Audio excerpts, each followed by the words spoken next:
What's going on, everyone? A couple of things happening here that I want to talk about. One is I'm going to start trying deeps because I'm expanding this year, and I have some videos that I still need to edit on how that all came to be. So behind me, see, I got some deeps here.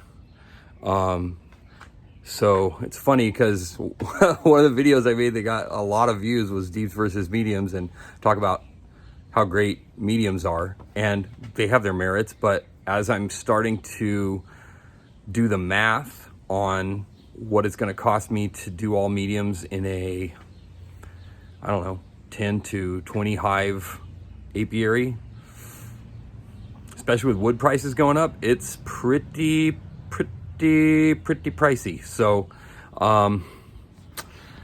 just the cost alone has sort of deterred me from doing all mediums across every hive. I think my plan right now is for my home yard, I'll do mostly mediums, especially for hives that I want to make queens from.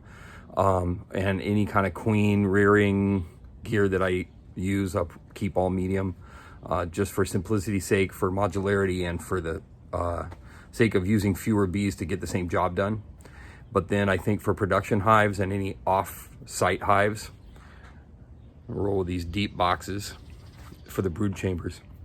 Now, speaking of these deep boxes, I want to talk about these particular boxes in comparison to the other ones I've bought. So, so far I have bought woodenware from Mann Lake first. They were one of my first, well, I bought Harvest Lane first. I have some Harvest Lane stuff, Harvest Lane honey, my first few boxes. They're okay. Their frames are actually pretty decent as far as like wax coating and stuff. Their boxes are okay, but kind of warped. After that, I bought Mann Lake, and they make some really nice woodenware, but I started having problems with their shipping being super slow, and with the consistency of the quality of their gear being a little iffy. So I decided to branch out a little bit, and then I tried some mediums from Dadant, or Dadant, or Dadant. I don't know. If you know how to say it, drop it in the comments. I'm going to say Dadant, and I've heard it several ways. Their boxes are pretty decent. Their frames are pretty decent, a little harder to build.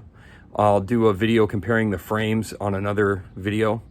But this stuff here is my third manufacturer, and these are from Miller. And I gotta say, these are supposed to be commercial, and to me they look every bit like Select. Let me just give you a little look.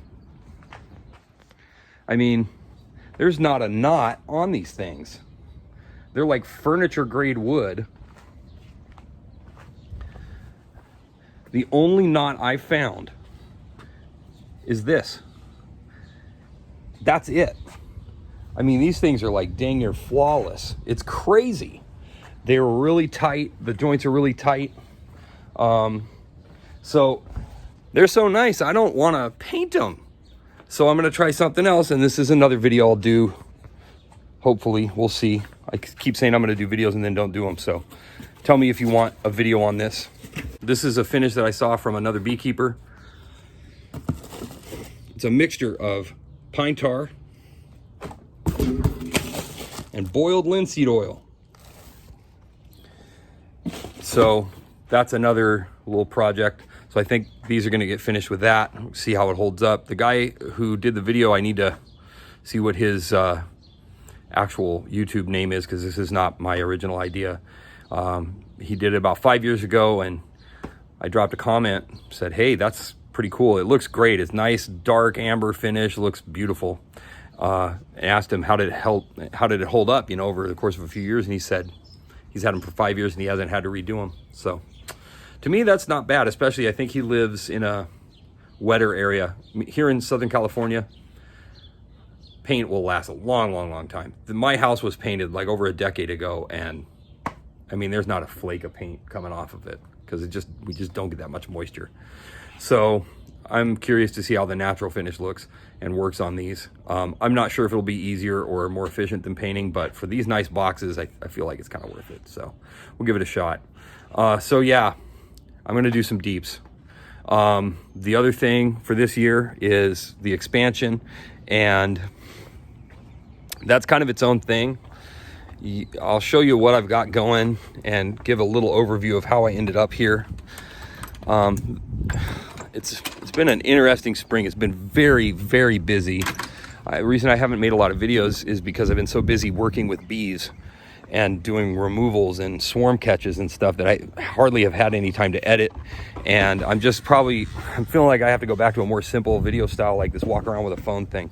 But let me show you what's going on. Here are 4 of the 10 swarms I caught this year. Some of these came from my own hives. There's 2 videos where you saw that from my own hives. This here was a swarm catch, an actual swarm trap that I put out in Anaheim Hills and caught these guys. They're probably going to be a little hard to work with, so they're going to go to an out yard. But for now, they're here. This one here is doing really, really well. This one I'm calling Owl Box. We have some friends in the Lakewood, California area, and they put an owl box up in one of their trees to see if they could get a family of owls to move in, or a mama owl or whatever. They ended up with bees, so we took them out, rehomed them, and this hive is doing really good. They started in a 6-frame nuke, and I fed them some, so they built up pretty quick, and they're building up nice and fast. The other ones are, this one came from Lakewood as well, near a golf course. I had to combine it with another swarm that I caught that didn't do so hot. There's a couple of failed swarms in here too that I combined with other swarms. These 2 came from my own hives. You've seen the video on those. And in addition to these swarms, I have 2 hives at an out yard that I got this year, and I'd love to do an introduction to that yard so you can see that. And I don't know, man. It's an interesting year. I'm feeling really not overwhelmed, I don't think, at all. I think really grateful, I guess, is probably what I'm feeling, that I'm getting these opportunities to do things with bees that I really wasn't sure if I would ever really get to do, like catching swarms and doing removals, getting an out yard and having space to put hives. I'm learning a ton this year, and I'm feeling simultaneously more experienced and less knowledgeable. And that's probably a good place to be. I feel like a lot of times experience sort of grounds you a little bit. So I'm looking forward to expanding the apiary, but I want to do it in a smart way. So all you guys who have expanded, who've done 20 plus hives, I'd love to hear from you. My approach, my philosophy is to buy my equipment and build my bees. I think I heard Ian Stepler say that, and I think it makes sense, but I also want to do it slowly. I'm not looking to go from 5 to 50 hives. I'm looking to go from like 6 to 15, and then 15 to 25 or 30, and probably cap out whenever these yards get full, and then I'll have to sell bees and stuff. But I'm thinking this expansion will be from this year till next. I'm hoping to have a dozen production hives by this time next year. I think that's realistic. And then by this time the following year, I would like to have 20 or 25. And then I think at that point, I probably need to start capping out. But I don't know, because I've never done this before. So you guys with more experience, more hives, I'd love to hear from you. What's your approach? What's your philosophy? My thought is, I don't want to rush it. I don't want to buy a bunch of packages, buy a bunch of equipment, get in over my head, and then end up not being able to manage the bees that I do have. I feel like I need to grow with the bees. And at this point, being 4 years in, 3.5 years in, I think going straight to 20 hives would be a mistake. So let me know what you guys think. Thanks for watching. God bless.